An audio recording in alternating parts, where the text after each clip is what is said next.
Bonjour. Bienvenue à tout le monde.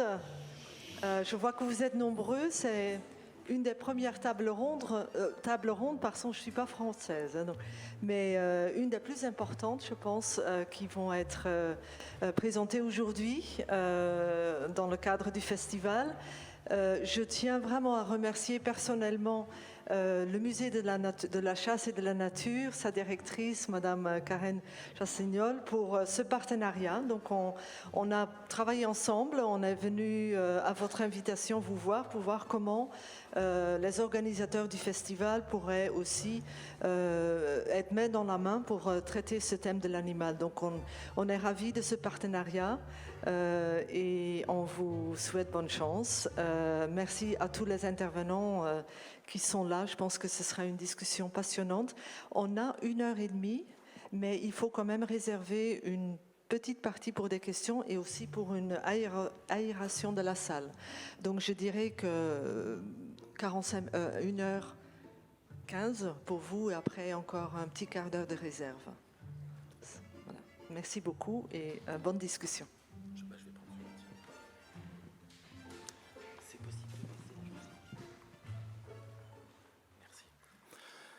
Bonjour. Alors je commencerai par remercier l'ensemble des organisateurs donc, de ce magnifique festival qui cette année donc, donne notamment à réfléchir à la question de la représentation animale à travers les temps et diverses pratiques artistiques. Alors cette table ronde, elle est organisée à l'initiative du Musée de la chasse et de la nature, comme ça a été indiqué.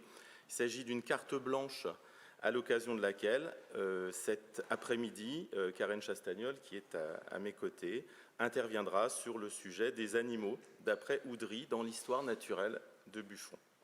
Cette communication aura lieu dans la cour ovale à 14h30. Le musée invite également demain dimanche à une conférence dérapante de la compagnie du singe debout, l'ours à bras le corps, avec Pierre-Olivier Dittmar, qui est historien médiéviste, qui est membre de l'EHESS. Elle se déroulera donc au théâtre municipal à 15h30. Enfin, se tient actuellement au musée de la chasse et de la nature l'exposition Incursions sauvages, consacrée aux animaux dans la ville et réunissant les œuvres de 4 artistes de street art. Alors, je vais présenter les intervenants. Tout d'abord, Armelle Femela, qui est docteur en histoire de l'art, chercheuse associée au Centre d'études supérieures de la Renaissance de l'Université de Tours. Après une thèse et divers articles consacrés au portrait équestre italien de la fin du Moyen-Âge, au début de la Renaissance, ses recherches portent sur la représentation des animaux à l'époque moderne. Armelle Femela est responsable éditorial chez Beaux-Arts Éditions et membre du comité scientifique de la revue Exposition. Elle a notamment fait paraître en 2019 Léonard de Vinci Animal chez Vollard. L'invitation à cette table ronde fait écho au colloque qu'elle a co-organisé, intitulé « Portrait animal à la Renaissance », qui a eu lieu les 16 et 17 mai dernier au Musée de la Chasse, ainsi qu'au Musée national de la Renaissance au Château d'Écouen.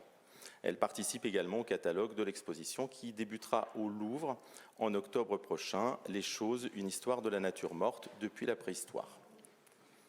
Karen Chastagnol, à mes côtés, est conservatrice adjointe du Musée de la chasse et de la nature, spécialiste de peinture et de dessin des XVIIe et XVIIIe siècles. Elle est l'auteure d'une thèse « La seconde génération des peintres de Louis XIV, 1665-1715, peindre l'histoire, formation, culture visuelle et production », donc soutenue en 2014. Collaboratrice de Pierre Rosenberg, avec lequel elle a travaillé sur de nombreux projets d'exposition, Chardin, Watteau. Elle a été également commissaire de l'exposition Colombelle, qui a eu lieu donc au Musée des Beaux-Arts de Rouen en 2012-2013 et dont elle a réalisé le catalogue. Elle est également co-commissaire des expositions Scènes de chasse en Allemagne, Reiski Baselitz en 2016 et Country Life en 2018, dont elle a coécrit le catalogue. Elle travaille en ce moment sur l'œuvre de Jean-Baptiste Oudry, dont elle rédige le catalogue raisonné. Elle a récemment organisé l'exposition Le portrait animal au XVIIe et XVIIIe siècle au Musée de la chasse et de la nature, qui s'est tenue d'octobre 2021 à mars 2022. Dans le cadre du festival, donc, elle interviendra à 14h30 dans la cour ovale. Nicolas Milovanovic est conservateur en chef au musée du Louvre depuis 2012. Il était auparavant en poste au musée national du château de Versailles. Docteur en histoire de l'art de l'université Paris IV, il est spécialiste de la peinture française du XVIIe siècle. Il a été commissaire de plusieurs expositions majeures à Versailles, au Louvre et au Louvre-Lens. Louis XIV, L'homme et le roi en 2009, Versailles et l'Antique en 2011, Poussin et Dieu en 2015, Charles Lebrun en 2016, Le Mystère le Nain en 2017. Enfin, c'est la raison pour laquelle il est invité à cette table ronde, il a organisé Les Animaux du Roi, qui a eu lieu à Versailles d'octobre 2021 à février 2022.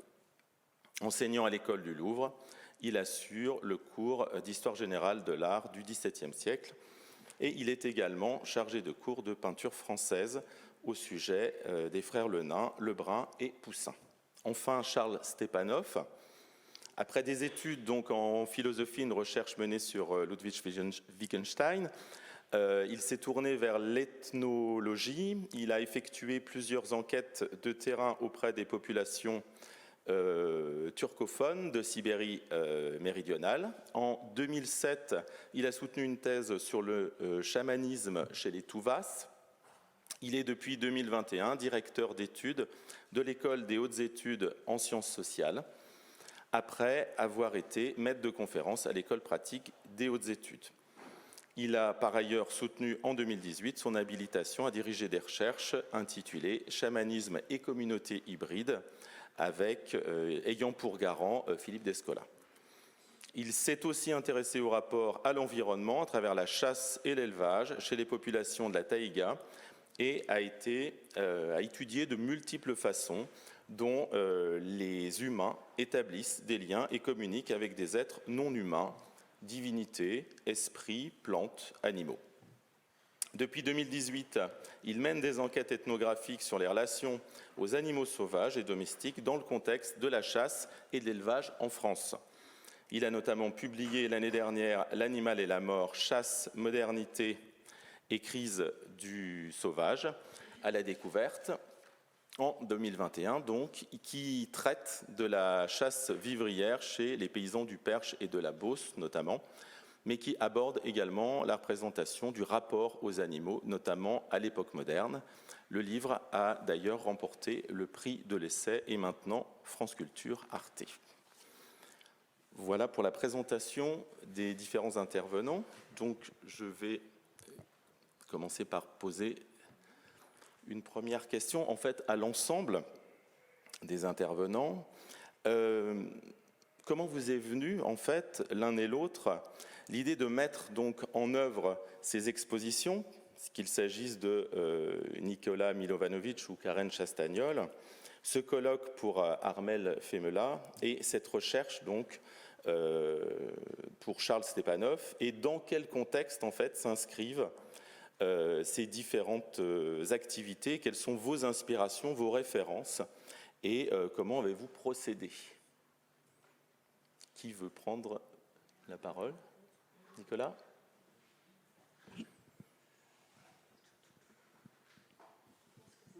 C'est automatique. C'est automatique.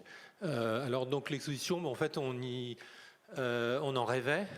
C'est un rêve, une passion que partageait donc avec Alexandre Maral, qui est directeur du centre de recherche à Versailles et qui est responsable aussi de la collection de sculptures. Et moi, j'ai passé 11 années à Versailles et pendant ces 11 années, c'est vrai que on se désolait de la disparition des animaux à Versailles. Le Versailles, il faut imaginer, grouillait de vie animale sous l'Ancien Régime, à ses heures de gloire. Et tous ces animaux aujourd'hui ont disparu ou quasiment, et, même si ça revient un petit peu, il y a quelques chats de nouveau, quelques écureuils, il y a les moutons évidemment ont un mot. Et donc voilà, on rêvait depuis des années et des années de leur rendre hommage et de faire comprendre au public quelle était la présence des animaux à Versailles. Et ce projet, donc on l'a élaboré il y a très longtemps, on y a beaucoup travaillé, il y a eu des choses à côté, avant. Par exemple, moi j'ai publié un livre aux éditions Perrin sur la princesse Palatine, protectrice des animaux, car il y a des figures versaillaises qui étaient vraiment passionnées du monde animal et qui défendaient les animaux, défendaient contre quoi? Contre, j'imagine qu'on en reparlera, la vision cartésienne, c'est-à-dire réduire l'animal à une machine, qui était la théorie quand même dominante, il faut le rappeler, au XVIIe et au XVIIIe siècle, admise notamment par les ordres religieux, certains ordres, les oratoriens, les jansénistes, donc une vision dominante contre laquelle les artistes et certaines figures versaillaises se sont élevés. Et donc, et quant à la princesse Palatine, très savoureuse, elle avait toujours une dizaine de chiens autour d'elle. Elle raconte dans une extraordinaire correspondance le quotidien de ces chiens, donc la vie finalement des animaux à Versailles au quotidien. Et donc voilà, on a voulu. Moi, j'étais attaché à cette figure. Alexandre était passionné par exemple, le labyrinthe, le bosquet le plus fascinant de Versailles, un bosquet de rêve qui a disparu, mais on a beaucoup de vestiges. Et donc l'idée, c'était faisons revivre tout ça. Et il fallait évidemment tomber au bon moment, c'est-à-dire avoir des directeurs et présidents à Versailles qui nous donnent les moyens de réaliser ce rêve. Donc Laurent Salomé et Catherine Pégard ont aimé cette idée. Et moi, j'étais déjà parti au Louvre, mais on a pu reconstituer un duo avec Alexandre et mener à bien ce projet. Très bien. Karen ? Et alors, je prends la suite parce que l'exposition sur le portrait animal au XVIIe et XVIIIe siècle, organisée au Musée de la Chasse et de la Nature, en fait, est une exposition qui a été organisée en écho à l'exposition Les animaux à la cour du roi de Versailles, puisque en fait, Nicolas est venu nous voir pour demander des prêts.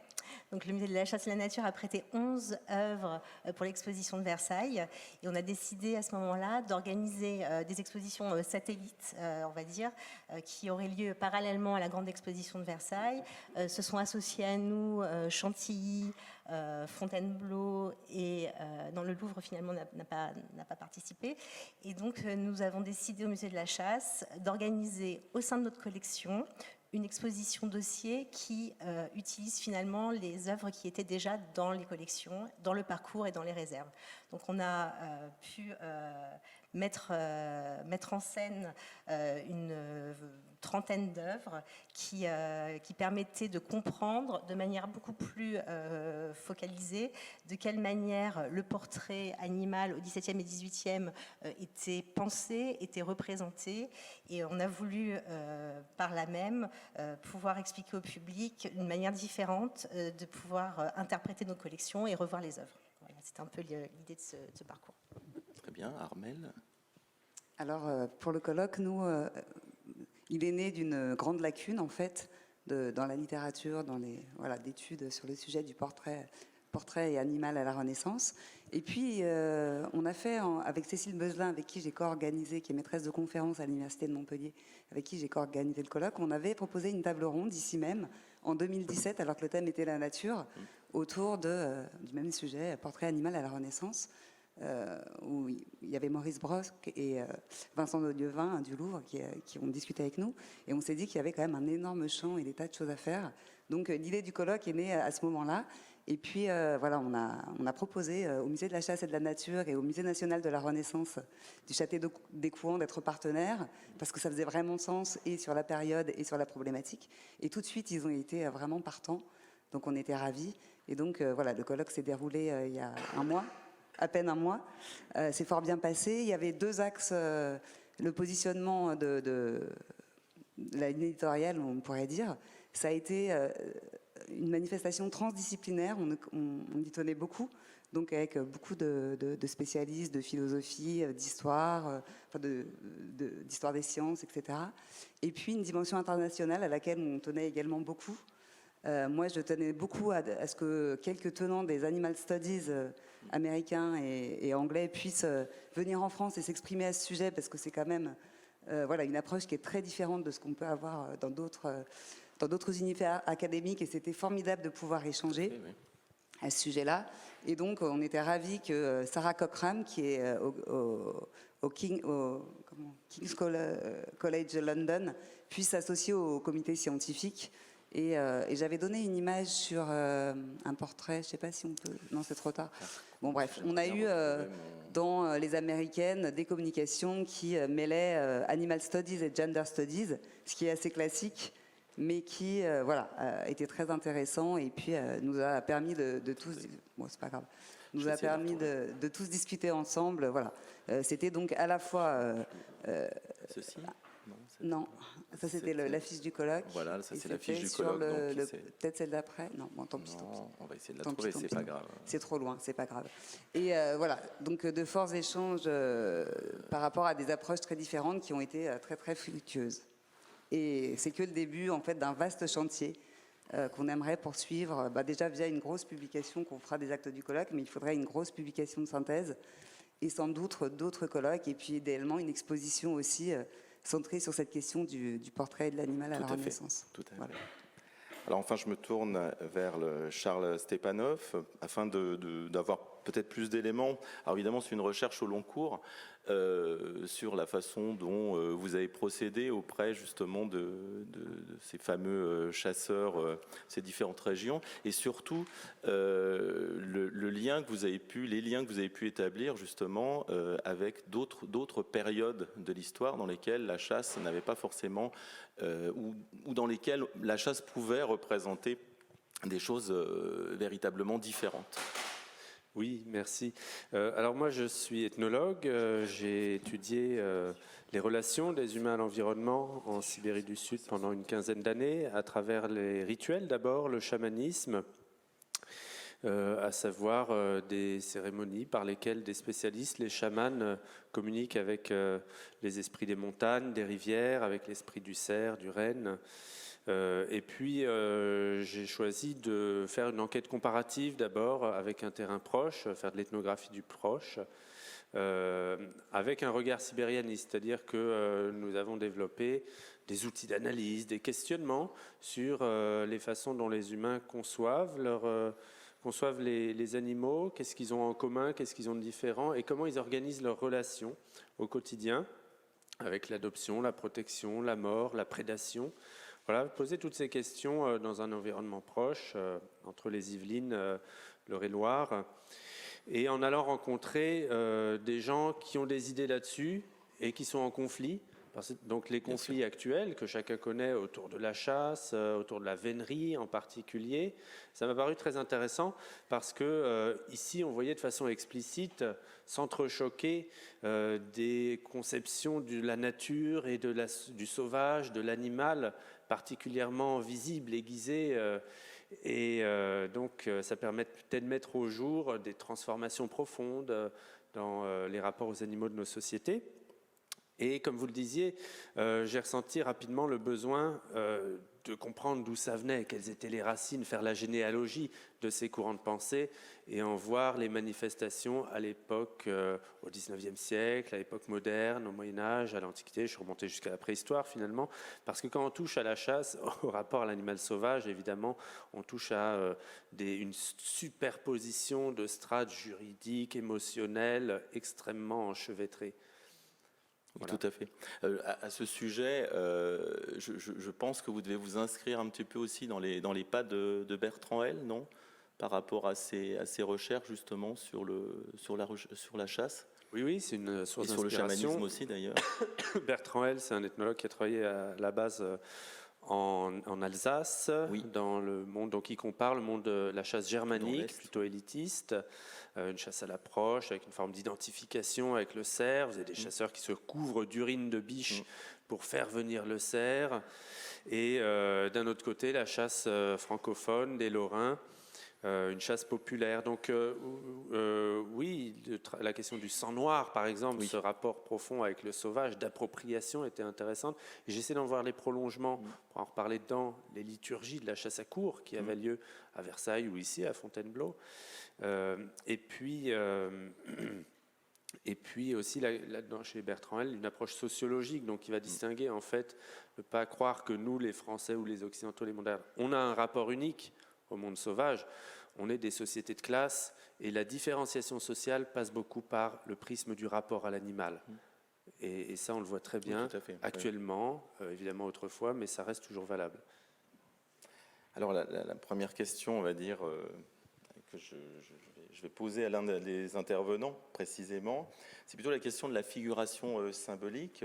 Armel Femela, cette figuration symbolique donc, que l'animal peut incarner, largement répandue en fait, dans les bestiaires antiques ou moyenâgeux, est-ce qu'en fait elle a totalement disparu à la Renaissance ou plus largement d'ailleurs à l'époque moderne, et de quelle façon, si c'est le cas, de quelle façon elle s'est réinventée?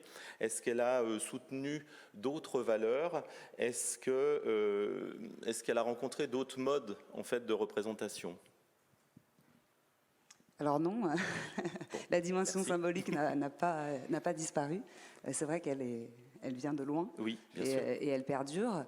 Elle n'a pas non plus été complètement réinventée. En fait, les héritages subsistent. Néanmoins, elle s'enrichit. En fait, c'est comme un enchevêtrement, une superposition en fait de couches, de significations, de formes, etc. Je reprends ce que Michel Pastoureau a dit au sujet de l'iconographie animale et de l'héraldique notamment. Oui. En fait, il y a, ce sont des langages polymorphes avec différents niveaux de signification et différentes couches en fait de fonctionnement à l'intérieur de plusieurs langages. Et donc, ça perdure à la Renaissance. Par exemple, pour reprendre des grandes symboliques un petit peu classiques, la fidélité associée aux chiens, la puissance aux chevaux, par exemple, la luxure au lapin, enfin des tas de symboliques qui perdurent depuis très longtemps, qui continuent d'exister. Néanmoins, alors au cas par cas, à la Renaissance comme sans doute plus tard, au cas par cas, il peut y avoir des symboliques très particulières liées je sais pas, à une famille, à un événement historique, évidemment. Et puis, sans doute, une des grandes nouveautés à la Renaissance, c'est la démarche un petit peu scientifique vers l'animal, cet intérêt de connaissance, etc., qui va se manifester stylistiquement vers une démarche plus naturaliste aussi, Bien sûr. et qui rajoute une couche de sens, sinon de symbolique, mais en tous les cas, une évolution de la forme, et puis ça va vers autre chose, en plus du reste, en fait. Tout à fait. Voilà, donc la symbolique perdure, oui. Et vous pensez à des exemples précis? Vous parliez justement d'animaux associés à des familles, précisément dans la représentation par exemple, dans des tableaux dans lesquels certaines personnes vont intervenir, vont être présentes à côté d'un animal justement proche. Enfin, peut-être même pas forcément uniquement dans des tableaux de la Renaissance, mais ça peut être dans d'autres. Bien sûr, pour ceux qui sont à la fois rendus de manière naturaliste et qui ont une dimension symbolique et héraldique, on peut penser aux portraits de Pisanello dans les médailles ou dans les portraits peints sur les estes, soit la licorne, soit le lion, etc. Il y en a à pléthore en fait. Et puis je reparlerai sans doute des chiens, les chiens associés au pouvoir, les chiens de chasse notamment, qui sont un grand classique. Mais on voit à la Renaissance apparaître les petits chiens de compagnie. Notamment, on regardera peut-être le portrait de Titien du duc Francesco Gonzaga, où là, on passe vraiment à autre chose sur une dimension plus sensible, émotionnelle, qui amène une nouvelle dimension de sens, celui-là. C'est celui-ci, d'accord. Donc on a cet aspect, le chien fidèle, etc., toutes ces valeurs, toute cette symbolique classique, mais là, on n'a pas ce qu'on avait auparavant, le chien de chasse, puissant, qui évoque la force, etc., comme on a dans d'autres portraits de Titien, notamment de Charles Quint, de Philippe II, etc. Mais là, on a une nouvelle notion qui est apportée, qui est la dimension sensible, d'affection, pour adoucir un petit peu un nouveau type d'image officielle, en fait, qui donne une dimension beaucoup plus sensible, de proximité. De réinvention du symbolique, en fait. Voilà, donc, où l'animal est vraiment partie prenante. Et alors, on n'a pas de source pour... malheureusement, Titien est un artiste vraiment important. Ouais. On n'a pas de source qui nous dit exactement qui est ce chien, mais on présume vraiment, par d'autres sources, etc., que c'était un chien de compagnie défini. Et donc, c'est un portrait. Voilà. Très bien. Donc, ce serait un portrait. Alors j'aurais une question à Nicolas Milovanovic. En fait, déesse, dieu figure souvent donc entouré d'animaux. On peut songer évidemment au personnage de Diane et à l'épisode de la confrontation avec Actéon. qu'on trouve notamment dans les Métamorphoses d'Ovide. Que peut représenter justement cette proximité entre l'animal et le divin, et même parfois la fusion qui peut exister à travers justement ces différentes représentations, plutôt sur les périodes que vous étudiez? Alors oui, il y a un lien qui appartient à la tradition classique. Armelle a évoqué à l'instant entre divinité et animaux. Et à Versailles, c'est vraiment frappant, hein. Il n'y a pas besoin de voir l'exposition Les Animaux du Roi. Dès que vous entrez dans les grands appartements, vous levez la tête, les yeux et la tête, et vous voyez les chars des différents dieux. Et ces chars sont tirés par des animaux qui sont effectivement le double du dieu. Donc le char de Vénus est tiré par des colombes, le char de Mars est tiré par des loups, etc. Donc chaque animal a son dieu qui peut le remplacer éventuellement. L'aigle, c'est Jupiter, et donc il symbolise la souveraineté, la puissance suprême. Et donc on a, outre les animaux réels qui peuplaient Versailles, les jardins, la ménagerie, les appartements, les animaux symboliques qui sont représentés partout. Donc ça, c'est aussi une chose sur laquelle on voulait insister en organisant l'exposition Les Animaux du Roi, que les gens prêtent attention. Il y a vraiment des animaux dans les décors, les boiseries, dans évidemment les peintures, les grandes peintures des plafonds versaillais, de la Galerie des Glaces, et ça a un sens donc lié à une tradition classique qui là est vraiment très, très vivante, que les gens connaissent, qu'aujourd'hui on connaît un peu moins. C'est dommage, c'est bien de s'y replonger, mais aussi évidemment, comme Versailles est un lieu de pouvoir, tous ces animaux ont un sens politique, évidemment. Et donc par exemple à la Galerie des Glaces, c'est l'exemple de la Galerie des Glaces, vous verrez, alors c'est rempli de lions, de léopards, d'aigles, etc. Et alors Armelle évoquait par exemple la valeur héraldique que peut avoir un animal, c'est le cas. C'est-à-dire le lion, c'est le lion de l'Espagne, puissance ennemie de la France. Donc souvent, si vous regardez bien à la Galerie des Glaces, il est renversé sur le dos, le lion, comme un gros chat, parce que les armées françaises de Louis XIV ont abattu les armées espagnoles, et c'est matérialisé, ou alors ils ont peur, ça c'est aussi très frappant, dans une des premières peintures, l'alliance des puissances ennemies de la France, et vous avez l'aigle de l'Empire qui est terrorisé et qui presse de sa serre la patte du lion de l'Espagne et qui a mal, etc. Donc vous voyez, dans ces expressions animales, vous avez déjà le sens politique à lire. Et donc on avait consacré dans l'exposition une section à cette vision politique des animaux. Dernière chose, les grands hommes, hein, Alexandre le Grand, par exemple, il y a un des sujets, moi de mes préférés, qui montre Alexandre le Grand, grâce à sa conquête de l'Asie, qui apporte des animaux exotiques à son précepteur, son ancien précepteur Aristote, pour qu'il écrive l'histoire naturelle, qui était longtemps le manuel de référence. Et donc ça, c'est dans le décor du salon de Mercure. Et on a acheté une petite esquisse, le château de Versailles a acheté une petite esquisse qu'on a montrée à l'exposition. Donc c'est vraiment... Et alors évidemment, derrière l'épisode d'Alexandre, il faut lire Louis XIV. Il y a toujours un double discours. Sens symbolique des animaux, il faut décrypter l'animal. Il a un autre sens que le sens apparent. Dans le cas de ce sujet, c'est la volonté de Louis XIV de faire une nouvelle histoire naturelle, les mémoires pour servir à l'histoire naturelle. Donc là, le maître d'œuvre, c'est Claude Perrault. Donc Claude Perrault est un nouvel Aristote et Louis XIV est un nouvel Alexandre. Très bien. Alors, en fait, j'ai envie de vous poser tout de suite la question suivante parce que, justement, il y a un lien avec le rapport entre Louis XIV ou Louis XV avec justement ces chiens. Et justement, peindre en fait l'un des chiens de Louis XIV, par exemple, est-ce que c'est faire seulement le portrait en fait d'un animal cher, hein, on parlait du rapport affectif avec l'animal, entre le souverain et l'animal, ou est-ce que justement il y a d'autres... Alors vous avez commencé à parler de l'aspect symbolique, la représentation des nations ou des choses de cet ordre, métaphorique. Est-ce que finalement dans ces tableaux on a une sorte de rencontre entre un rapport affectif? Alors là je parlerai plutôt du rapport entre les souverains et leurs chiens, hein, différents chiens. D'ailleurs je vais...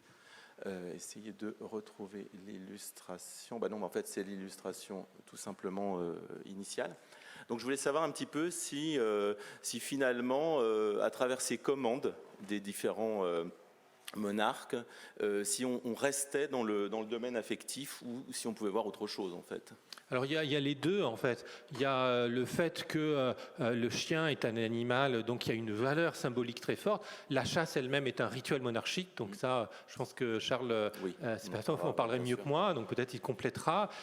Mais donc ça a effectivement une valeur. Le cheval, il y a une sorte de hiérarchie des animaux qui sont liés à la cour, où on place au sommet notamment le cheval et le chien. Et ils ont des palais, ne l'oublions pas, à Versailles, hein, les grandes et petites écuries, c'est des palais pour des chevaux, c'est extraordinaire. Hein, et il y a le Grand Chenil aussi, malheureusement lui qui a moins subsisté, enfin qui n'a pas subsisté. Donc il y avait aussi un palais pour les chiens. Et donc du coup cette valeur-là est importante, mais peut-être que Charles en parlera mieux que moi.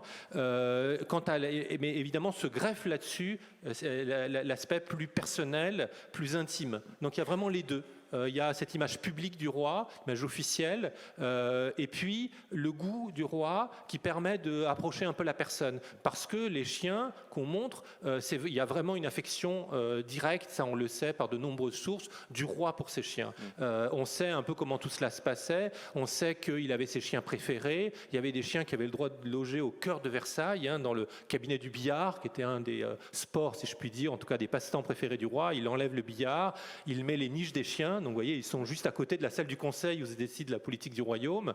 Et le roi les nourrit de sa main. C'est surtout dans l'exercice de la chasse au tir où il y a ces chiens couchants qui sont très très proches, qui doivent vraiment avoir cette relation intime avec le souverain. Et lorsqu'il les fait dessiner et peindre, eh bien, c'est lui-même qui va discuter avec l'artiste. Alors c'est d'abord des portes et ensuite ça sera Audry. Qu'on voit juste derrière vous d'ailleurs. Voilà, Oui. ouais, absolument. Et donc là, il va dire voilà, je veux celui-ci, et l'artiste peint ce que le roi attend, et puis l'animal. Et donc c'est vraiment des portraits d'animaux, des animaux préférés, qui sont reconnaissables parce qu'ils ont leur nom en lettres d'or. Donc là, c'est vraiment le chien devient une personne, devient le chien du roi et même le chien préféré du roi. Et on sait aussi par la place que le roi accorde à ces tableaux dans les appartements de Versailles, qui leur accordait une immense valeur. C'est-à-dire, on parlait des grands tableaux de la Renaissance italienne, il faut savoir qu'à Versailles, le cabinet du roi, c'était le lieu d'exposition des trésors aujourd'hui du Louvre, la Joconde, les Guido Reni, les Dominicains, enfin tous les plus grands trésors, et les Poussins, tous les plus grands trésors de la collection royale. Eh bien, il y avait parmi ces trésors des portraits des chiens du roi. Donc voilà, Louis XIV estimait que ça avait une grande valeur, et surtout artistique aussi, et voulait les avoir sous les yeux. Mais ça reste effectivement des chiens préférés, il y a une valeur sentimentale. Donc portrait de l'animal en tant que personne, par sa relation avec le roi, mais aussi quand même une valeur politique et symbolique. Baptiser un chien Pompée, c'était quand même pas anodin. Non, mais la plupart des noms sont quand même assez légers. C'est Anne, Blonde, oui, voilà, oui. Diane. Non, alors parce que l'exemple qu'on a sous nos yeux. Voilà. Mais Pompée, oui. Oui. Alors Charles Stepanov, justement, puisqu'on est justement dans ce rapport avec le souverain, en fait, est-ce qu'il existe donc à l'époque moderne une représentation en fait qui permet de traduire justement cette relation singulière qui s'établit souvent? Alors cette fois-ci, ce n'est plus avec les animaux soit domestiques, soit les animaux qui sont destinés à la chasse, mais justement avec le monde du sauvage, avec le monde sauvage. Oui. Alors, avant de parler de l'époque moderne, je sais bien de prendre du recul. Oui. Ce qui est frappant, dans l'évolution humaine, le rapport au gibier et à la proie est évidemment fondamental. 99% de notre histoire humaine, elle se fait dans des conditions où nos sociétés ne sont pas artificialisées. On n'est pas en interaction avec des humains, mais plutôt avec des animaux. C'est très important. Et puis, il y a un moment où il y a un basculement où certaines catégories de la société vont s'approprier un lien particulier avec certains animaux, certaines espèces. C'est l'usage élitiste, royal, étatique du rapport à la faune sauvage qu'on voit apparaître par exemple dans les chasses néo-assyriennes. Ces représentations de chasse royale du roi Assurbanipal qui va transpercer de son glaive le lion. Il faut savoir qu'il n'y a que le roi qui a le droit de tuer les lions. Ça veut dire que quand les paysans sont attaqués par des lions, ils doivent appeler la police, ils doivent faire venir des gens de la capitale pour emprisonner le lion et l'amener au roi. Bon, on a quelque chose, je fais le parallèle, mais on a un parallèle frappant avec la souveraineté qui s'exprime à l'époque moderne, avec une appropriation de la faune sauvage progressivement. Le cerf, par exemple, à partir de 1601, il devient un animal royal. C'est seulement par dérogation qu'un seigneur peut tuer un cerf. Mais en principe, il n'y a que le roi qui peut le faire. La chasse est protégée, des zones entières sont protégées contre les incursions paysannes, contre les défrichements, pour permettre le maintien d'une faune sauvage importante. Alors qu'est-ce qui se joue derrière ça ?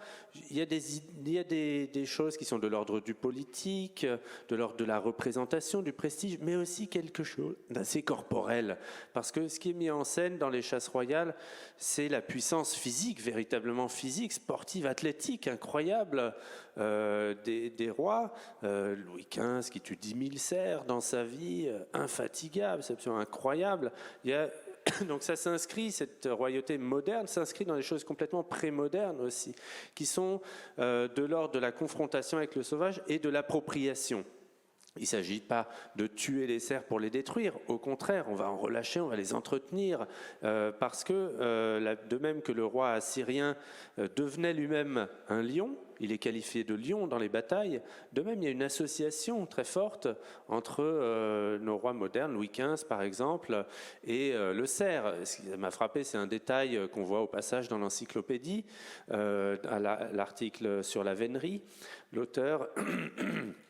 le roi rapporte que Louis XV avait renoncé à la plupart des menus droits, c'est les parties du cerf qui étaient réservées aux seigneurs, qui ensuite sont réservées au roi, à mesure que la vénerie devient un exercice étatique. Louis XV y avait renoncé, sauf à une chose, c'est les dentiers. Les dentiers, c'est les testicules du cerf. Et on a ce travail que vous évoquiez de Bertrand Hell sur la puissance sauvage, le sperme, le sang sauvage, qui peuvent être appropriés par l'homme, le chasseur, la virilité, et en particulier par le roi. Donc on voit toute une mystique du sang sauvage qui était générale et qui est utilisée dans la construction de l'État central moderne dont nous sommes les héritiers. C'est très surprenant en fait, ça nous fait réfléchir. Qu'est-ce que c'est que l'État moderne ? Où est-ce qu'il va plonger ses racines, se nourrir ? Dans une mystique du sang sauvage et des testicules du cerf. Oui, c'était très intéressant sur ce point. J'ai presque envie de vous demander, justement, pour approfondir un petit peu cette question, en fait, chasser l'animal, le domestiquer, le collectionner, comme on peut le voir dans les ménageries de Versailles ou de Vincennes, le naturaliser ou simplement en fait, le décrire, le peindre. Comment vous analysez en fait, ce désir quand même, qui est aussi un désir de contrôle du vivant ? Alors oui, il y a contrôle, parce qu'il y a exclusion de l'appropriation de la force sauvage pour les autres classes sociales. Donc il faut absolument empêcher le braconnage, par exemple. Il faut absolument... il y a des enclos autour des forêts. Alors le bois de Vincennes, le bois de Boulogne, il était complètement enclos au Moyen-Âge. Il y a des peines extrêmement sévères.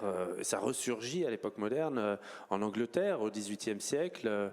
Des lois extrêmement sévères qui condamnent à mort, à la pendaison, les personnes qui vont tuer des cerfs.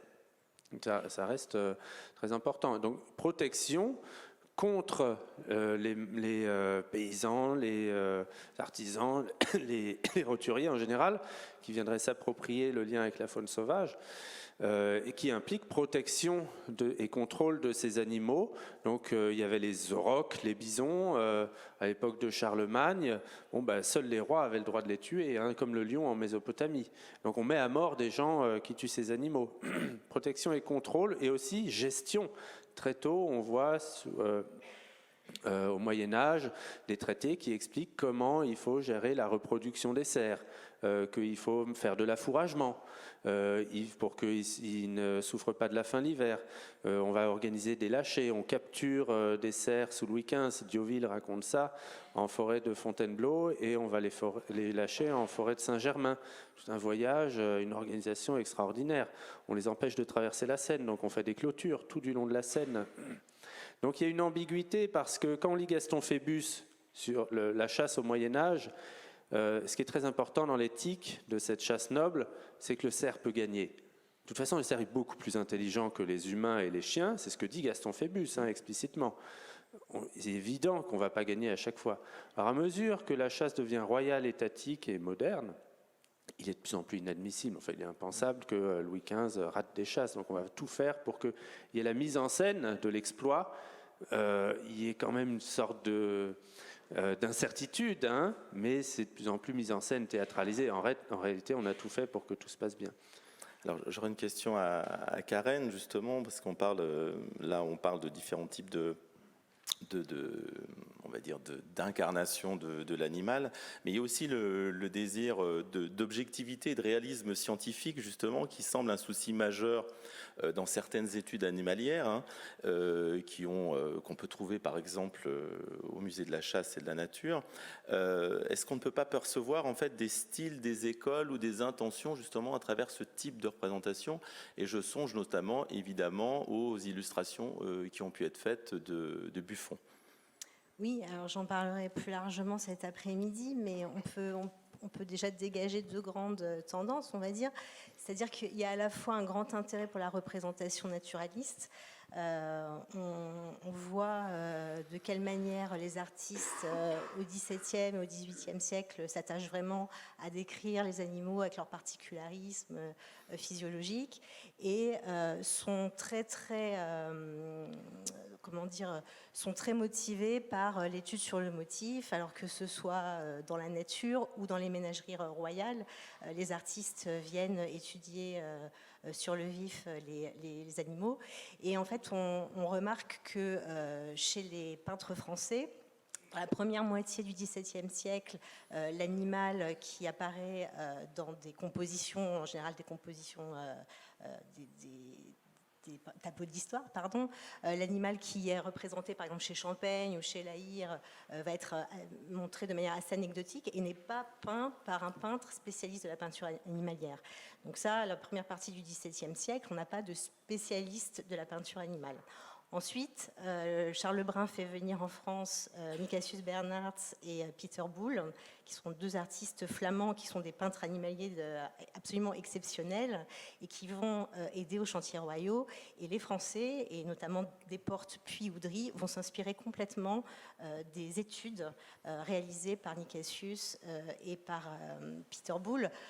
Nicolas, tu l'as bien montré dans l'exposition sur les animaux à la cour de Versailles. On l'a montré également dans notre exposition sur le portrait animal sous l'Ancien Régime. Et on voit de quelle manière on glisse d'un dessin naturaliste assez figé, assez hiératique, à des études sur le vif, où l'animal est vraiment mis en scène, et montré avec différentes attitudes, et montré en action aussi, dans des scènes composées. Voilà. Très bien. Armelle, certains artistes en fait de la Renaissance ont-ils en fait d'une manière ou d'une autre modifié justement notablement ces représentations animales? De nombreux, certainement. Oui. Je peux évoquer ceux que je connais le mieux. Ah bah je suis spécialiste de l'Italie du XVe siècle. Et j'en parlais tout à l'heure, évidemment, Pisanello et Léonard de Vinci ont marqué la représentation animale, en particulier, justement, je le disais aussi, en voulant mieux comprendre et étudier scientifiquement l'animal et en donner une représentation nouvellement naturaliste, on pourrait dire. C'est dur de trouver des mots qui ne soient pas anachroniques, en travaillant sur le motif, d'après des animaux vivants, parce qu'il y avait des répertoires d'animaux depuis dans le nord de l'Italie, en Lombardie, dans le Piémont, etc., depuis la fin du XIVe siècle. Mais vraisemblablement, c'était souvent réalisé d'après des animaux morts. Donc on a vraiment ce travail sur le motif, sur les animaux vivants, et la volonté de les révéler dans leur singularité, c'est-à-dire un individu en particulier, tout ce qui le constitue, et son enveloppe, mais également, on va dire encore un mot sans doute anachronique, mais sa psychologie, son caractère. Et ça, c'est nouveau, ça se ressent déjà chez Pisanello, et Léonard de Vinci va s'intéresser également à ça, ainsi qu'au rendu du mouvement, parce que pour Léonard, ce qu'il voulait, c'était retransmettre la vie par l'art, comprendre la vie, et ça passait par le mouvement. Donc voilà pour ce que je connais le mieux. Chez les primitifs flamands, évidemment, Van Eyck, on avait invité, mais il était covidé malheureusement, Mathias de Porter, qui travaille à Gand sur ces questions de l'agneau de Jan van Eyck dans le fameux retable. Et puis il a fait beaucoup de recherches sur la représentation des oiseaux chez les primitifs flamands. Donc en fait, c'est un vaste mouvement, on va dire, une nouvelle façon de représenter le vivant et les animaux qui se met en place au XVe siècle un peu partout, je pense, et qui vraiment prend de l'ampleur au XVIe siècle. Là, on pourrait parler j'évoquais tout à l'heure de Titien et de Véronèse. La Vénétie, l'école de peinture vénitienne est vraiment un foyer très important. Mais de ce point de vue, tout reste à étudier pour les historiens de l'art et les autres personnes qui s'intéressent à l'histoire des animaux. C'est un vaste sujet, mais qui n'est pas véritablement encore étudié. Avis aux amateurs et amatrices. Ah oui. Très beau sujet. Alors justement, évidemment, me vient tout de suite, puisqu'on parlait de la Flandre, me vient tout de suite la question du rapport entre Rubens et Bruegel, Karen, Bruegel le jeune. Alors parmi justement, qui sont parmi les plus grandes figures en fait anversoises évidemment du tournant du XVIIe siècle. En fait, qu'est-ce qu'on peut dire en fait de la place qu'occupe la figure animale dans cette relation qui est vraiment très singulière, une relation picturale qui est vraiment très originale? Alors effectivement, Bruegel de Velours et Rubens ont collaboré plus d'une vingtaine d'années. Et ont produit ensemble une vingtaine de tableaux. Les deux se sont associés, c'était vraiment les deux grandes stars de leur époque, chacun développant un atelier important et de très nombreuses commandes. Et ils se sont rencontrés, ils sont amis, ils se sont rencontrés autour de leur passion pour la peinture.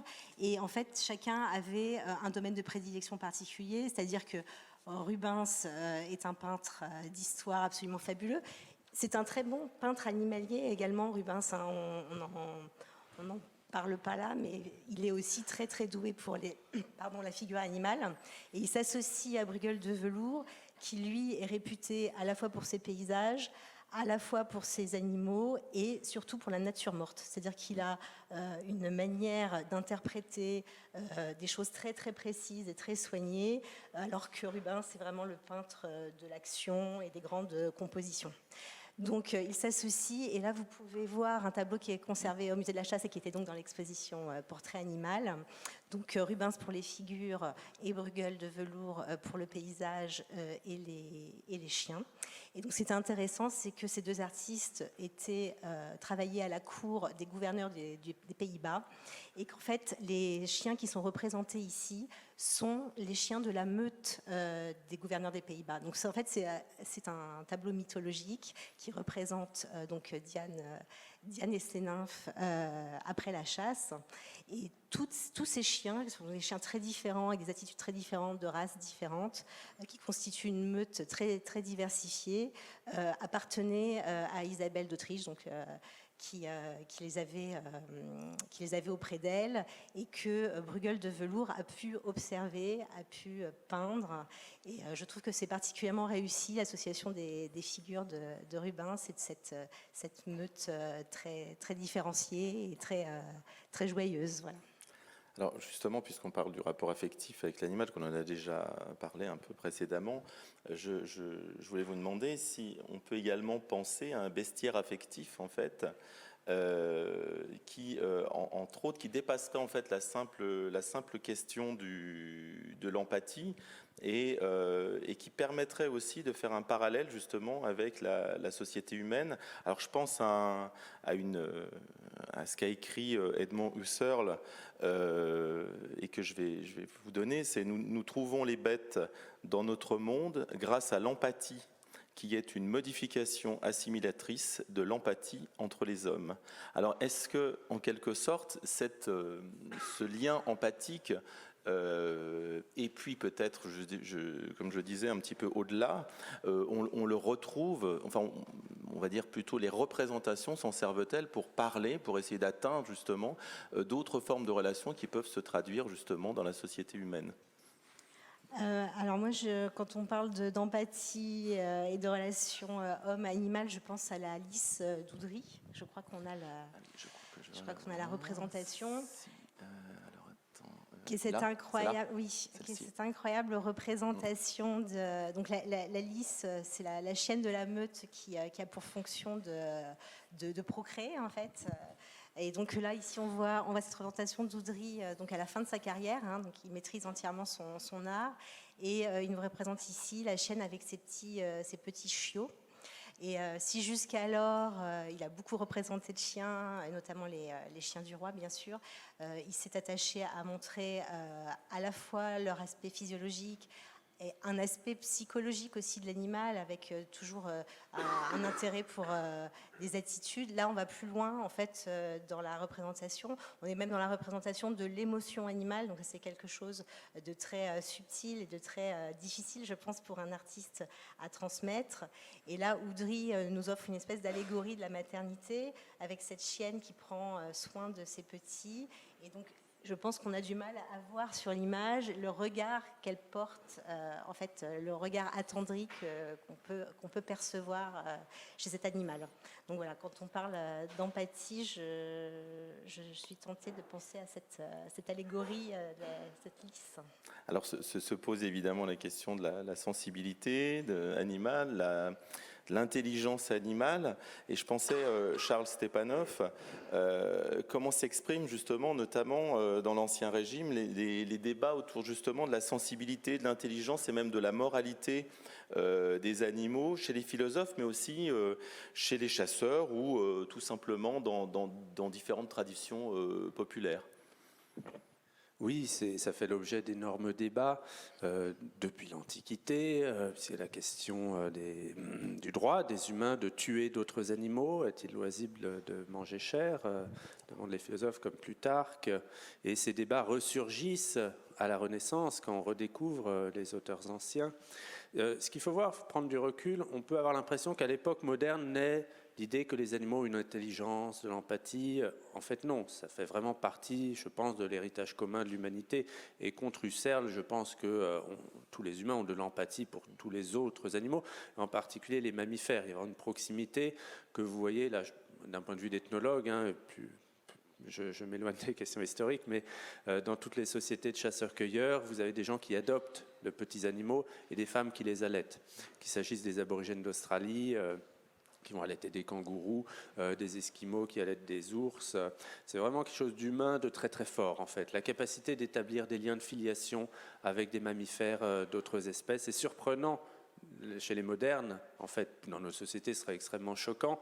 Mais voilà, ça me permet un peu de mettre en perspective l'idée qu'on a que nous, les modernes, on a découvert l'empathie et l'intelligence et les émotions des animaux. Non, on les a plutôt oubliées.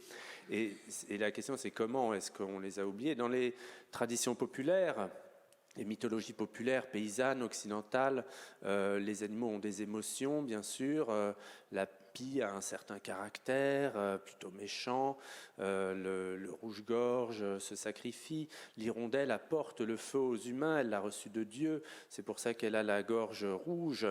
Et parce qu'elle a apporté le feu aux humains, elle a apporté la cuisine, la civilisation. Donc les animaux sont porteurs d'émotions, sont très intelligents. Pour les chasseurs, dans les écrits, c'est quelque chose qui est souligné. Je parlais de Gaston Phébus, par exemple. Pour Gaston Phébus, le cerf, c'est l'exemple même de la ruse. Notre notion même de ruse, ça vient de la chasse au cerf. Les premières ruses décrites, c'est celle des cerfs, pas celle des humains. Gaston Phébus parle d'un savoir encyclopédique des cerfs en termes d'ethnobotanique, de botanique, de pouvoir de médication des plantes. C'est auprès des cerfs qu'on vient s'instruire. Donc tout ça est tout à fait connu. Ce qui se passe au XVIIIe siècle, il y a un basculement dans les années 1740-1750, quand on va mettre l'accent sur la sensibilité. Autant dans les périodes précédentes, on va parler des valeurs morales des animaux. La question, qu'est-ce qu'on a de commun avec les animaux? Question éternelle pour les humains et des réponses différentes. Avant le XVIIIe siècle, les réponses, ça va être des valeurs morales, la religion, les animaux participent au salut, l'intelligence, la ruse et la communication, la parole. Tout le monde considère que les animaux communiquent entre eux. C'est pas un problème. Et au XVIIIe siècle, avec Rousseau, a introduit cette notion de compassion. Contrairement à Husserl, alors pour lui, il y a compassion avec les humains et avec les animaux. Et c'est pour ça qu'on a des devoirs moraux envers les animaux. C'est du fait qu'ils sont capables de souffrir et que nous, on ressent leur souffrance, alors on a une obligation envers eux. Ils ont des droits. C'est ce que dit Maupertuis à la même époque, et c'est la formule que va reprendre Jeremy Bentham à la fin du XVIIIe siècle, à savoir, la question n'est pas les animaux sont-ils intelligents? Ça n'est pas non plus sont-ils capables de parler, mais peuvent-ils souffrir? Et ça, c'est vraiment une formule qui résume, c'est pas lui qui l'invente, il prend Rousseau et Maupertuis, mais ça résume vraiment cette ce nouveau regard moral que nous portons sur les animaux à partir du XVIIIe siècle et dont nous sommes les héritiers. Ce qui nous rapproche des animaux, c'est plus l'intelligence, le langage, on a abandonné ces idées-là, c'est leur capacité à souffrir. Donc ça va impliquer un changement. Alors il y a le cas des larmes du cerf qui fait l'objet de beaucoup de débats, par exemple. On songerait évidemment aux écrits de Leroy également par rapport à ce chasseur philosophe qui justement s'est beaucoup intéressé et qui reprenait déjà en partie un petit peu la perception que Montaigne avait aussi des animaux. En ce qui concerne justement ce rapport entre les animaux et la société humaine, Armelle, tout comme la société de la Renaissance ou de l'Ancien Régime est rigoureusement structurée, existe-t-il en fait une sorte de hiérarchie des espèces ou même intra-espèces qui serait comparable, et est-ce que cela peut former en fait une sorte de société symbolique justement des animaux? On songe forcément à La Fontaine, mais on peut remonter évidemment à une époque bien plus ancienne, notamment à celle de la Renaissance. Les deux, mon général, pour la hiérarchie interespèces et entre les espèces. Je peux à peu près redire ce que Nicolas a dit par rapport aux animaux et le roi pour les princes de la Renaissance. Moi, j'ai spécialement étudié les Gonzague de Mantoue à ce sujet, et on a vraiment un parallèle entre les faits et les représentations sur le fait de mettre certains animaux au sommet, de faire une hiérarchie des animaux avec les chevaux, les chiens, les faucons. Et donc ça se traduit par des élevages d'animaux particuliers. Les Gonzaga, voilà, c'est un outil diplomatique, c'est un positionnement politique que de démontrer son pouvoir et sa puissance par les animaux. Donc une politique d'élevage innovante et très donc avec cadeau diplomatique à la clé partout en Occident et même en Orient d'ailleurs. Et puis ça se traduit dans la représentation. Avec l'animal comme attribut de pouvoir. Et on a toute cette série de portraits écanins et équins et de faucons dans divers palais de la fin du XVe siècle. Alors la plupart ont disparu, mais on le connaît par des mentions de sources, et tout au long du XVIe siècle, donc durant quatre générations de règne. Donc voilà, par rapport aux animaux de pouvoir, comme marque du pouvoir, etc., on a aussi toute une série d'animaux sauvages et d'animaux exotiques qui sont dans les ménageries princières, avant d'être dans celles des rois un petit peu plus tard, avec notamment, on a eu une très belle communication lors du colloque sur la girafe de Laurent de Médicis, où on a appris que la girafe était un des animaux les plus rares et les plus prestigieux encore que les lions, par exemple, et les panthères, qui font partie des ménageries et qui voilà. Mais il y a une hiérarchie lié souvent à la rareté, et c'était des cadeaux diplomatiques également. Alors là, je vais être obligé de parler évidemment de la question des ménageries. En fait, Nicolas Milovanovic, on retrouve... Alors déjà, il y a une chose que je trouve un peu singulière dans ces ménageries, puisque en apparence, elles étaient décorées d'une manière relativement redondante, puisque en fait, il s'agissait sur les décors de représenter les animaux qui eux-mêmes étaient collectionnés, entre guillemets, ou en tout cas conservés de cette façon-là dans ces ménageries. Qu'est-ce que vous pensez de ce type de redondance? Quel sens ça pouvait avoir?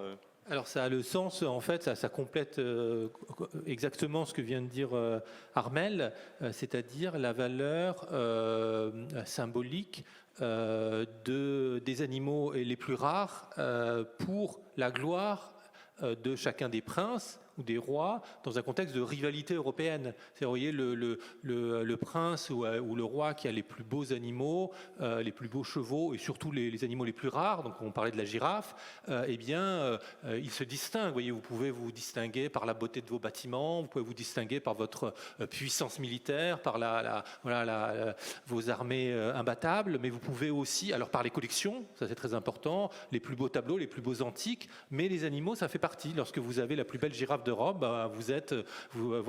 le prince en retire une gloire. Et donc, pour répondre précisément à votre question, c'est ce qui justifie, c'est-à-dire que la présence des animaux dans la ménagerie de Versailles est un enjeu aussi de puissance. Avoir des animaux rares, donc il faut, Armelle disait très bien, voilà, une girafe, c'est un animal. Lorsque, par exemple, Louis XVI veut redynamiser la ménagerie, il cherche, il se dit, qu'est-ce qu'il faut comme animal ? Il faut, alors bon, on a un éléphant, il nous faut un zèbre. Et donc, il demande, et c'est très difficile, hein, les zèbres, il faut les chercher en Afrique du Sud, donc c'est très très compliqué, c'est terriblement compliqué, on a tous les détails, comment se procurer ces zèbres, comment les faire en sorte qu'ils survivent au voyage, au long voyage, c'est-à-dire ils ne survivent pas, un couple de zèbres est amené, malheureusement il meurt à leur arrivée, et puis c'est finalement un quagga, un pseudo-zèbre qui va devenir une des stars de Versailles, mais vous voyez, il y a cette logique d'avoir des animaux pour le prestige du prince, et d'où la duplication de ces animaux en art pour parce que les animaux sont dans le lieu, dans la ménagerie, mais il faut qu'ils prolifèrent partout. Et alors ils prolifèrent d'abord dans les décors, donc effectivement les décors dupliquent en quelque sorte les animaux, et ensuite ces tableaux de Bernhertz, ceux de Bould que Karen a évoqués, permettent à d'autres artistes de les transférer dans d'autres techniques artistiques. Donc les mêmes animaux que vous avez en vrai, que vous avez ensuite dans le décor de la ménagerie lui-même, vous allez les retrouver dans les tapisseries des maisons royales, etc. Vous allez les retrouver dans les tables en marqueterie de pierre dure, vous allez les trouver dans les vélins du muséum. Donc ils vont, proliférer dans toutes les techniques artistiques et toujours dans la même logique de la gloire du prince. Donc les animaux participent de la gloire du prince par leur présence même, mais aussi par leur transposition dans les arts. Alors, il y a quelque chose qui est intéressant, je pense à ça justement, c'est qu'en fait, il y a la représentation, on va dire, scientifique ou naturaliste de l'animal, mais il y a aussi cette représentation sous forme de motifs. C'est-à-dire cette reproduction de motifs qu'on va retrouver à travers des papiers peints, des choses comme ça, soit des soieries, etc., enfin de la décoration, de la tapisserie, je veux dire, tapisserie d'ameublement. Comment vous, alors peut-être justement à travers Versailles, mais pas uniquement à travers Versailles, comment vous comprenez ce désir de démultiplier justement sous forme de motifs cette figure animale ? Il y a différentes raisons. Il y a simplement l'enchantement. Tous ces artistes, la présence déjà des animaux, ce qu'il faut bien comprendre, c'est qu'aujourd'hui, tout le monde est familier avec les animaux les plus exotiques à travers la télévision, à travers les zoos qui sont omniprésents. C'était beaucoup moins le cas. Donc chaque fois qu'un animal, une espèce nouvelle arrivait, c'était un émerveillement. C'était quelque chose qui stupéfiait. Le roi demandait à ses peintres, à des portes, d'aller tout de suite dessiner, peindre l'animal. Donc il y a vraiment un émerveillement du regard dont on n'a plus vraiment conscience aujourd'hui. Du coup, évidemment, certaines espèces vont capter davantage, ils vont devenir des stars. On a voulu, alors certains pour des raisons symboliques, le lion, etc.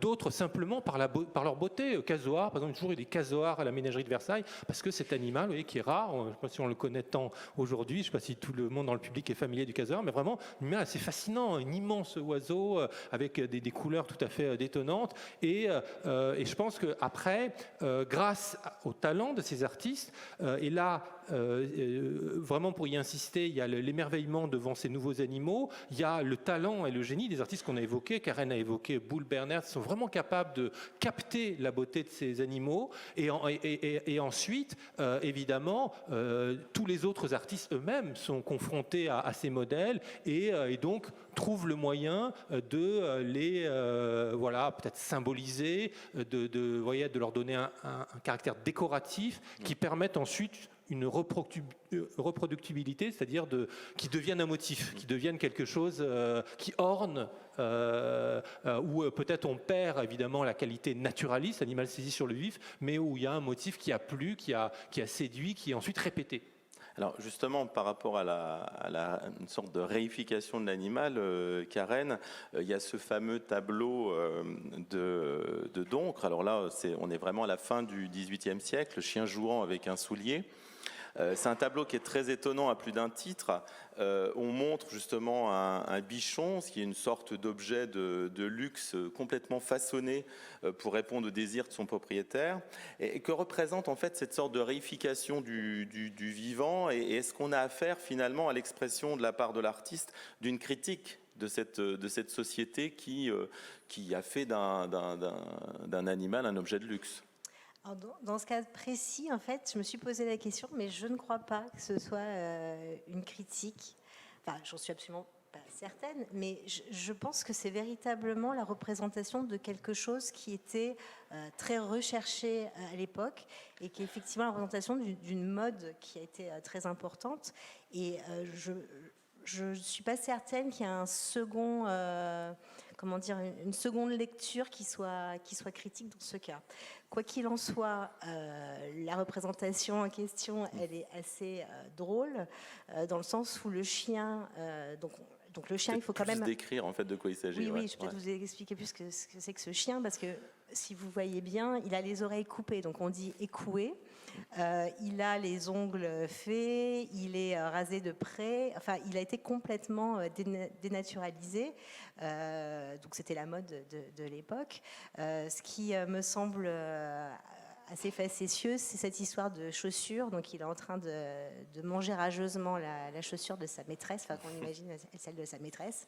Et donc je me disais que est-ce qu'il n'est pas en train de se venger de tout ce qu'on lui a fait subir pour être aussi... Ça c'est une interprétation personnelle. Complètement, j'assume complètement. Alors, mais j'ai une question à poser plutôt peut-être à l'ensemble, parce que est-ce qu'il existe en fait une littérature en fait qui serait ni scientifique ni philosophique en fait sur la relation à l'animal, à certains animaux, donc alors je pensais plutôt au XVIIIe siècle, mais surtout qui sont des témoignages de cette représentation. Alors ça peut être des témoignages d'artistes justement. Est-ce que vous pensez à des écrits, à des témoignages d'artistes sur justement la question de la représentation animale? Alors juste, effectivement, à la Renaissance, non. D'accord. Bon. Enfin, pas à ma connaissance. Si des gens ont connaissance de quelque chose qui ne se manifeste, mais je crois pas. Pour les autres périodes? Sur l'Ancien Régime, sur le XVIIe, XVIIIe siècle. C'est-à-dire que ce qu'il faut savoir, c'est que malheureusement, la représentation animale, il y a une certaine hiérarchie. On a parlé de hiérarchie des espèces, il y a aussi une hiérarchie des genres dans la peinture qui se théorise à cette époque-là, donc dans les années 1660, notamment André Félibien, mais d'autres. Ça, c'est même un peu antérieur, et la peinture animalière n'est pas très haut dans cette hiérarchie. Vous voyez, donc c'est vrai que c'est plus un enjeu pour les artistes d'essayer à travers la figure. Donc on privilégie. Alors quelle est la base de cette hiérarchie? Il faut quand même le rappeler. C'est la figure humaine.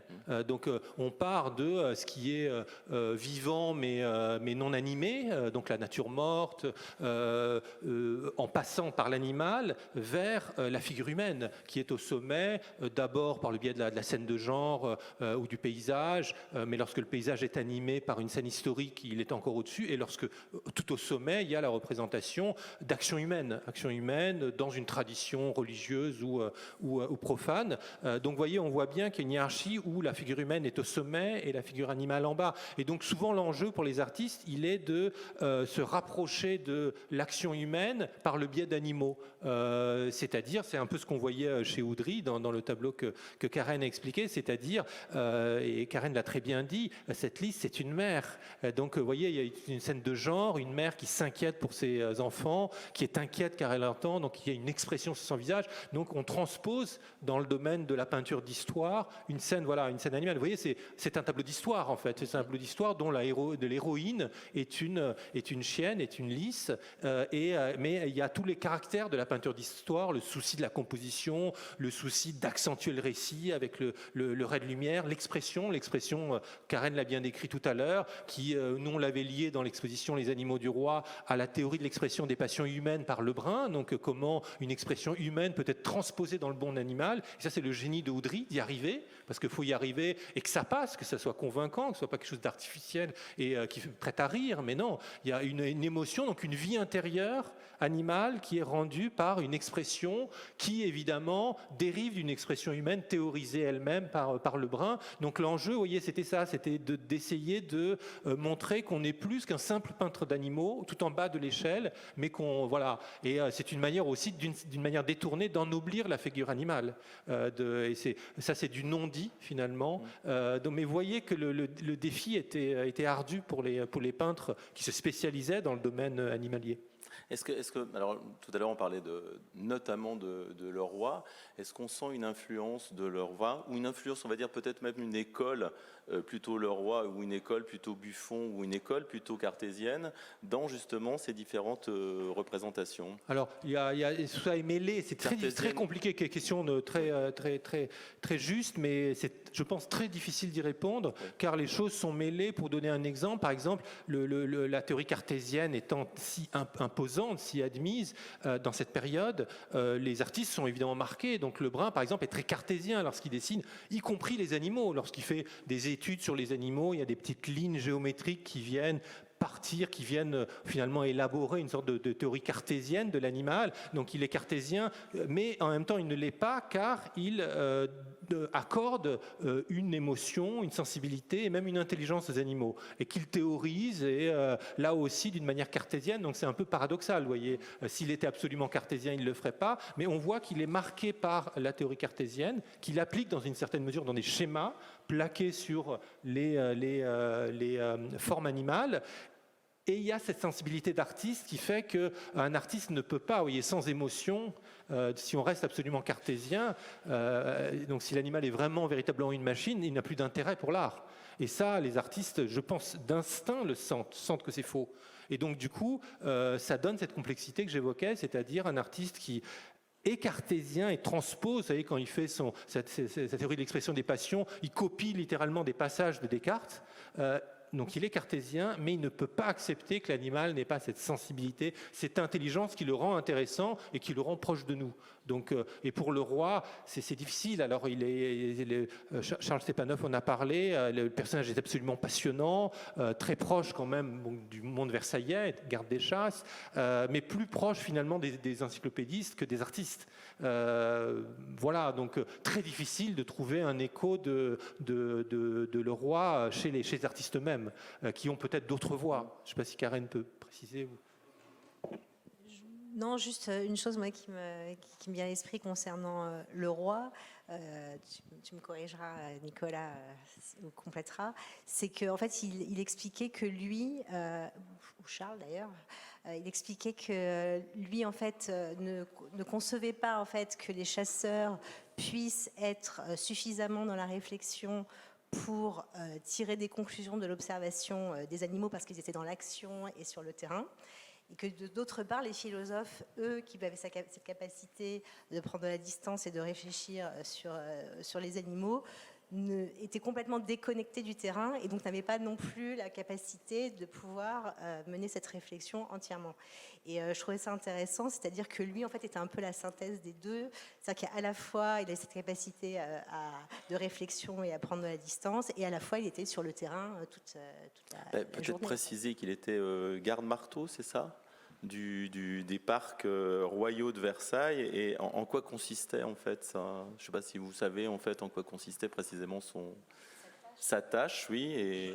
C'est ce que Charles a évoqué tout à l'heure, c'est-à-dire faire en sorte qu'il y ait du gibier, oui, que voilà. La gestion, c'est vraiment un gestionnaire comme un garde-chasse cette représentation qui est quand même très particulière de l'animal et du rapport entre l'animal chassant et l'animal chassé aussi. Tout à fait, lui est allé bien au-delà de sa fonction, oui. Mais sa fonction c'est de faire ça, ce qu'évoquait il y a quelques instants Charles, c'est-à-dire que quand le roi chasse, qu'il y ait du gibier déjà, oui. Qu'il y en ait, qu'il soit au bon endroit, que le parc soit entretenu, que voilà, c'est un travail. versailles, lui, du coup, doit effectivement suivre les animaux, les connaître et faire en sorte qu'il y a une logique un peu préécologique, hein, c'est-à-dire vraiment que la zone de chasse, le parc de chasse, qui est immense à Versailles, soit bien entretenu. Et est-ce qu'on pourrait dire aussi pré-éthologique ? Oui, alors moi je pense, hein, après, là, je sais pas, vous pouvez compléter, mais moi je pense qu'il y a quand même une attitude pré-éthologique là-dessus, même si après l'éthologie elle-même a mis bien du temps à se constituer en science, mais il y a quand même ce souci d'observer l'animal dans son milieu naturel, et ce regard-là est quand même, quand on pense à toutes les décennies suivantes, où vraiment on ne s'intéresse pas à ça, le behaviorisme, toute cette manière de faire de l'animal, de faire une étude de laboratoire de l'animal, et donc en l'arrachant à son milieu naturel. Et chez Charles-Georges Leroy, on a vraiment ce souci de l'observer in situ, comment il réagit, quels sont ses ruses, ses détours, au cours d'une chasse, qu'est-ce qui se passe. Donc voilà, je pense qu'on peut le dire, mais bon, peut-être il faut compléter. Oui, vraiment, tout à fait. Et je pense qu'on a une génération, là, au XVIIIe siècle, de contre-cartésiens, parce que Descartes trouve des alliés ici et là, mais il est extrêmement critiqué. Il faut en être conscient. En Angleterre, il est complètement rejeté. Descartes et Malebranche, en plus, c'est quand même des nuances dans la perception de l'animal. Oui, c'est ça, autour de la question à la base, est-ce que la vivisection est morale ? Donc Descartes dit, je vais régler vos problèmes de morale, hein, je vous rends service, en fait les animaux c'est des machines. Mais à la base c'est une question morale pour lui. Et donc il y a une première voie, avec Maupertuis, Condillac, qui va répondre non, l'animal n'est pas une machine. Regardez, il est sensible, il est capable de souffrir. Puis il y a une deuxième voie, effectivement celle des chasseurs, qui sont plus dans de l'observation du comportement. Et répondant à la question, les animaux sont-ils capables d'intelligence, de stratégie nouvelle, d'innovation mentale? Sont-ils capables de transmission? La réponse, lui, le roi, il va la trouver dans ses observations de terrain, de comportement des loups, avec des stratégies partagées, une adaptation au terrain, aux circonstances particulières, et chez les cerfs, avec une connaissance géographique, une réflexivité, d'après lui, une capacité de discernement, des hésitations. Pour lui, l'hésitation, quand il voit l'animal hésiter, mais on le voit réfléchir, en fait, c'est incontestable. Ça, c'est vraiment dans l'observation de terrain. Même presque la notion de double sens à travers le leurre et certaines attitudes animales justement qui sont plutôt dans le jeu, dans l'humour, dans le double sens. Alors la ruse, qui est quelque chose de très important d'un point de vue cognition animale, qu'on a du mal à admettre maintenant aujourd'hui, et pour les singes, est-ce que l'animal est capable de se faire des représentations sur les représentations d'autrui ? Pour beaucoup de psychologues, il n'y a que l'humain qui est capable de ça, et c'est l'enfant à partir d'1 an. Et même les chimpanzés n'en sont pas capables. Alors pour des gens comme le roi, oui, parce que le cerf se représente ce que pensent les chiens sur sa stratégie. Et il y a beaucoup de discours, et qu'on a encore là dans la vénerie aujourd'hui. Hein, le chien prend en compte le cerf prend en compte le regard des humains sur lui. Et par exemple, s'il est très fatigué et poursuivi, tout d'un coup il voit un humain, il se redresse, parce qu'il veut afficher une attitude fière. Ça, on le voit décrit dès le XVIIIe siècle. Alors, pour terminer, en fait, c'est une question un peu collégiale.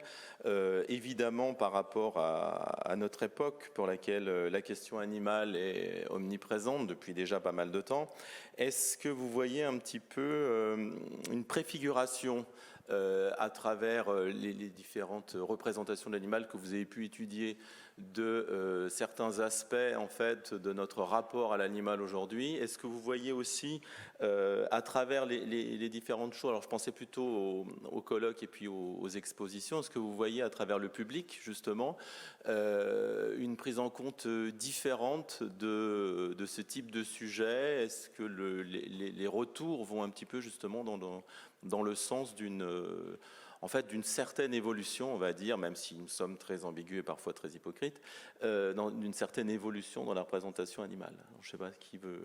On finira sur cette question-là avant les questions pour au public. citer les espèces disparues, et ça c'est très important. Alors, parmi les plus connus, il y a le dodo, et le dodo, dès que vous voulez étudier cet animal, vous êtes obligé de vous référer à un nombre de peintures, de représentations essentiellement hollandaises. L'animal a disparu très très vite, et donc elles acquièrent une importance d'autant plus grande. Dans les dernières études les plus récentes, ils essayent même de cataloguer cataloguer toutes les peintures représentant les dodos. Et ces peintures sont d'autant plus touchantes, d'autant plus belles. Et là, la qualité, la beauté de l'œuvre d'art est au service d'un témoignage sur une beauté qu'on a perdue. Dans l'exposition des animaux du roi, on a voulu faire un peu la même chose dans le cas du quagga. Je l'évoquais tout à l'heure, c'est une sous-espèce de zèbre, considérée en tout cas aujourd'hui comme une sous-espèce de zèbre, divergée il y a environ 500 000 ans, et qui a aussi été très vite éteinte par la surchasse.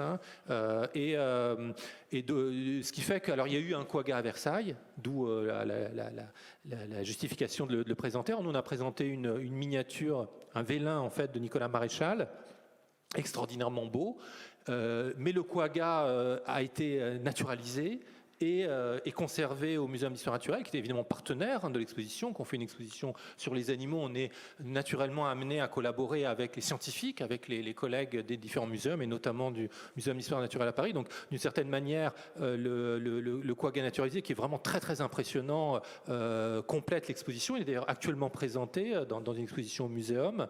Et face à la miniature, face au vélin, face au quagga naturalisé, on est aussi, comme pour le dodo, face à la beauté d'une espèce disparue, donc quelque chose d'extraordinairement touchant, beau et fragile, dont finalement l'art désormais ne constitue que le dernier témoignage. Parce que pour préciser sur le quagga, par exemple, on n'a que 6 photographies connues de quagga, 6 photographies en noir et blanc, qui datent des toutes dernières décennies avant sa disparition, les années 1860-70, toutes du même spécimen qui était conservé aux eaux de Londres. Donc ça montre combien, il y a ces malheureuses photographies en noir et blanc, et puis il y a quelques œuvres, alors vraiment d'une beauté confondante.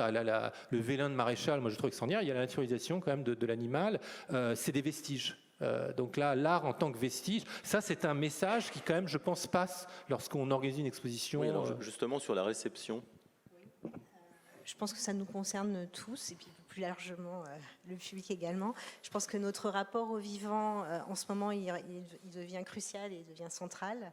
Et on observe vraiment à travers les réactions du public et l'intérêt des gens pour la connaissance du vivant et pour la représentation du vivant, on sent véritablement un engouement qui n'existait pas il y a encore peut-être 10 ans. Et je pense que les travaux sur lesquels les travaux que nous menons et les expositions et les colloques que nous organisons n'auraient peut-être pas pu voir le jour sous cette forme-là il y a encore une dizaine d'années. Je pense que ça aurait été peut-être un sujet trop anecdotique ou trop futile ou je ne sais pas comment exprimer ça. S'agit-il encore d'utiliser l'animal pour atteindre l'homme? Bonne question. Oui. Donc voilà, je pense qu'on est dans une. Enfin, je pense qu'Armelle, tu pourrais aussi expliquer. Oui, par rapport au colloque, on est vraiment la réception. On est au début de quelque chose. On est au début d'un certain type de recherche. Je pense qu'il y a des groupes qui vont se constituer, et on a senti qu'on était vraiment au départ de quelque chose. J'espère, parce que c'est vrai qu'en tous les cas, pour ce qui est de l'histoire de l'art, parce qu'il y a d'autres disciplines de sciences humaines qui sont un petit peu plus avancées dans le domaine. C'est vrai que l'animal peine à se faire une place parmi les sujets, les objets d'études acceptés, on va dire, par l'académie. Il y a du travail, mais je pense que le sujet de ce festival, etc., tout ce qui est mis en route, on a de bons signaux. Donc voilà. Oui, je pense que c'est vraiment important d'avoir ce recul historique, et il faut être vraiment reconnaissant aux travaux que vous menez, historiens de l'art, historiens, conservateurs, parce qu'on a le sentiment qu'on se rapproche de l'animal aujourd'hui, mais il faut mettre ça en perspective. On se rend compte aussi dans votre exposition qu'en réalité, il y avait tout un fourmillement de vie animale qui a disparu de notre vie politique, de la vie urbaine, désanimalisation de nos sociétés concomitante d'un intérêt croissant.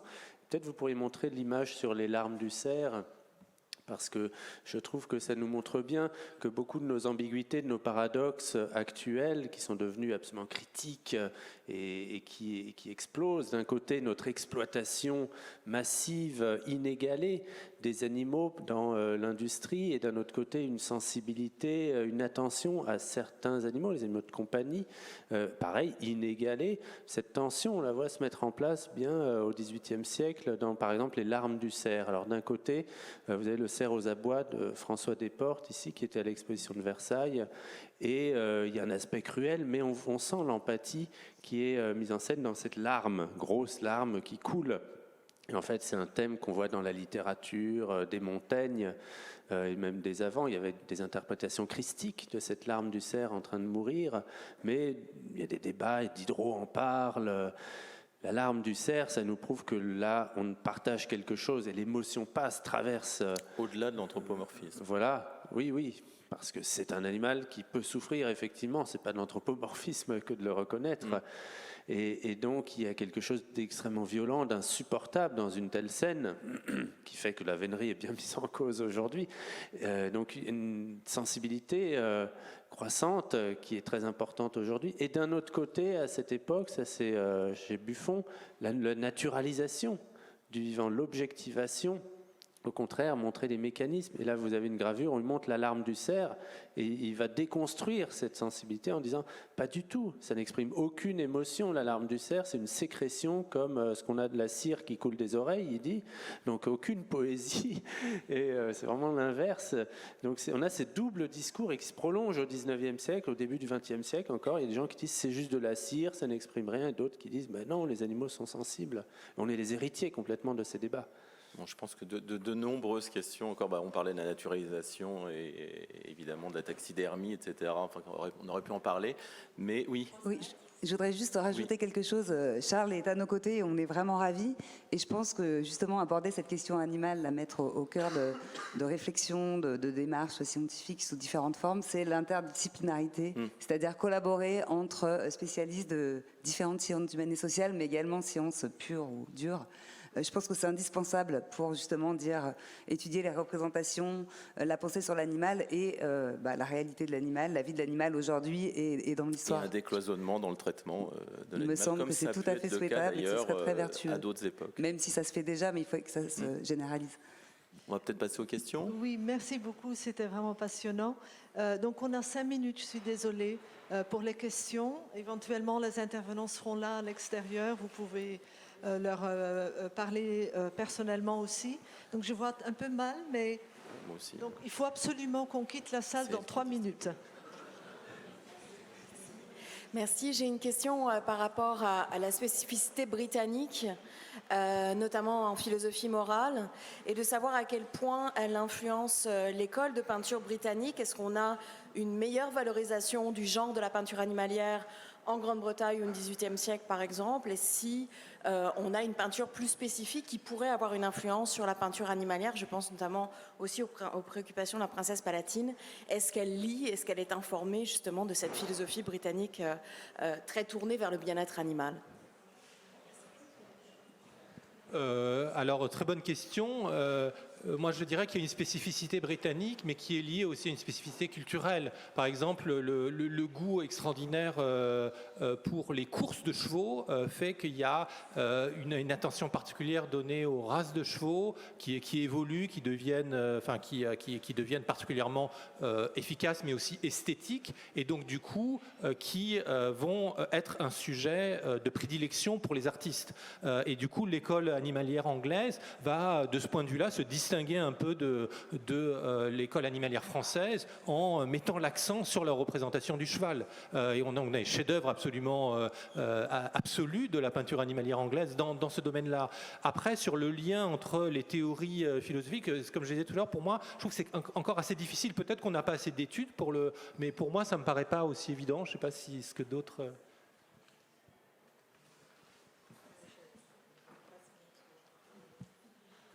On va conclure. Peut-être une autre question, non? Je sais pas Encore si... une question? Très vision. Alors, je vais peut-être mal m'exprimer. Ah, pardon. Donc, j'ai un mari chasseur qui chasse en Bretagne avec un ami. Ils ont la bécasse, les chiens les setters anglais, etc. Et mon mari est toujours très choqué de la posture de son ami quand il me dit que son ami n'a pas le même respect que lui de l'animal au regard de ses conceptions religieuses. Il est catholique. Voilà. Alors, est-ce que ça vous paraît un peu bizarre comme cette vision? Pas du tout. Voilà, c'est tout. Oui, alors je ne sais pas le détail, ce serait à vous de nous dire, mais le contexte, ce que je peux juste dire par mes enquêtes et par les examens dans la littérature, c'est qu'il y a énormément de questions éthiques et de positions éthiques au sein de la chasse parmi les chasseurs, depuis très longtemps. C'est un sujet éthique par excellence. Est-ce qu'on a le droit de tuer les animaux? Est-ce que c'est faire souffrir?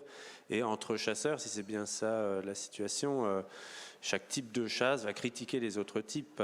Parmi les militants contre la vénerie aujourd'hui, il y a des chasseurs à tir, par exemple.